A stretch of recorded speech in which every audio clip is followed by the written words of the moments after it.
ரொம்ப நாளைக்கு அப்புறமா அம்மா இன்றைக்கி தான் வீட்டுக்கு வந்திருக்காங்க. அம்மா எப்போம்லாம் இங்கே வராங்களோ அப்போம்லாம் ஒரே சந்தோஷமாக தான் இருக்கும் எனக்கு.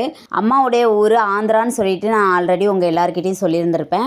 ஆந்திராவில் ஒரு ஃபங்க்ஷன் வச்சுருந்தாங்க. எங்கள் எல்லாரையும் தான் முறையாக இன்வைட் பண்ணியிருந்தாங்க. நான், தம்பி, தங்கச்சி யாராலையும் கலந்துக்க முடியலை. சொந்தக்காரங்கள்லாம் கால் பண்ணி எப்போ வரீங்க, கிளம்பிட்டீங்களா அப்படின்னு தான் கேட்டுக்கிட்டே இருந்தாங்க.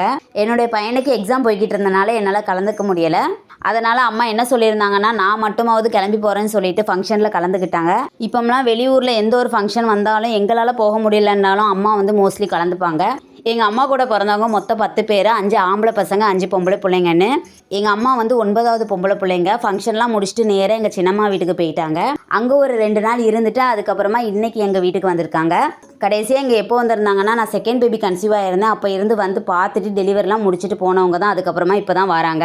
அவங்க இங்கே வந்துக்கிட்டு இருக்காங்கன்னு தெரிஞ்ச உடனே அவங்களுக்கு பிடிச்சதெல்லாம் சமைச்சு வைக்கலாம்னு சொல்லிட்டு ஒவ்வொரு வேலையாக பார்த்துக்கிட்டு இருந்தேன். அம்மா ஆந்திராவுக்கு போயிருந்தனால இவ்வளோ பொருளும் ஒவ்வொருத்தவங்களும் ஒவ்வொன்றும் கொடுத்துக்கிட்டு இருந்தாங்க அம்மா கிட்ட. எனக்கு கொஞ்சம் ஜாமான்கள்லாம் எடுத்துகிட்டு மிச்சத்தை ஊருக்கு எடுத்துகிட்டு போக சொல்லி கொடுத்து விட்டுட்டேங்க.